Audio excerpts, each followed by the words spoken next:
Hey guys, so this is your lesson for the day. You're just going to be doing 2 worksheets, and this is how you're going to do it. I'm going to show you exactly what to do on number 1, and then I will also put a video up for the worksheet number 2 to show you.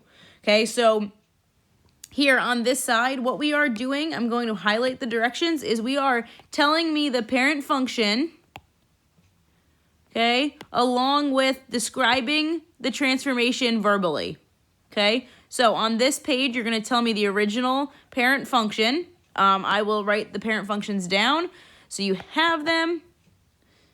Let me write it in the better pen, okay? So f of x equals absolute value, f of x equals the rational function, f of x equals the square root function, f of x equals x, f of x equals x squared, and f of x equals x cubed. So those are our 6 parent functions that we are working with, okay? There is also, it goes on to f of x equals x to the 4th, okay? So on that bottom one, you will see that. Okay, so I'm going to put parent functions, okay? I'm going to erase that little piece right there. Parent functions. And then we're going to go ahead and do the first one. So you could either do it in 2 different colors if you want, however you want to do it. You are going to put the parent function in one color and the transformations in a different color. So here we see these absolute value bars. That gives it away automatically. Okay, so that's going to be this function. So what I want you to do is come over here and just write f of x equals the absolute value function. Okay, so that's your step 1. So that's 1. Okay. 2 is then going to be to describe the transformation. Okay, so now that we're describing the transformation, I'm going to erase these little bars just so it's easier for you guys to see. But in this problem, there are 3 numbers that I see. Okay, so this means that there's going to be 3 transformations. Okay, so I'm going to put 1, 2, and 3.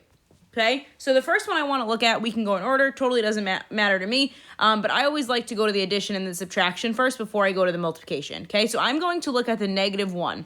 Now here, my -1 is inside my parentheses. Okay, so that means I'm going to go left or right.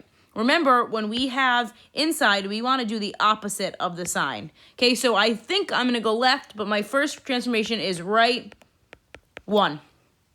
Okay, I am then going to look at my +4, okay? Here I see that it is outside my grouping symbol or my parentheses, so I know that it has to go up and down. Here I see the positive sign and I am following my sign, so I'm going to write up 4, okay? And now we have one last one left. It's this 3 outside.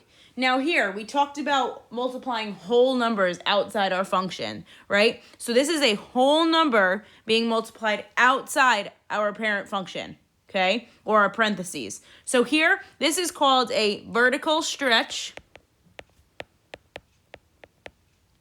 by 3, okay? So those are my 3 verbal transformations, okay? My verbal descriptions.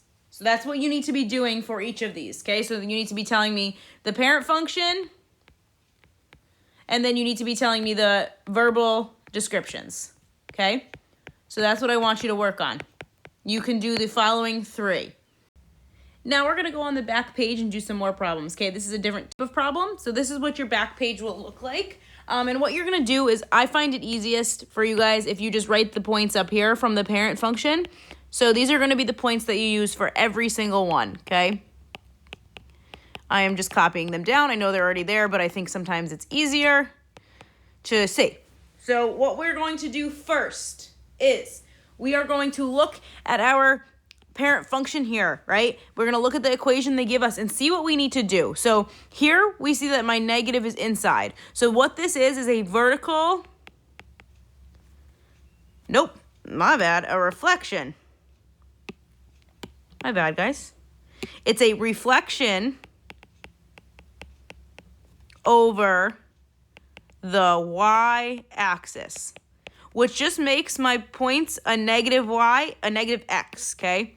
I'll write that a little bigger. So, negative x comma y. So what I'm going to do for my new points is, I can do them in any color I want, whatever you guys want to do, is I'm going to make my new points. So I know that this is affecting my x, right? It's making all of my x's negative. So if I already have a negative x, it's going to become a positive. So I'm going to have 1, 2, 0, 2.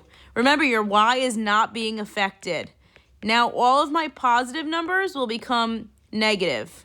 So remember, we're only affecting our x, okay?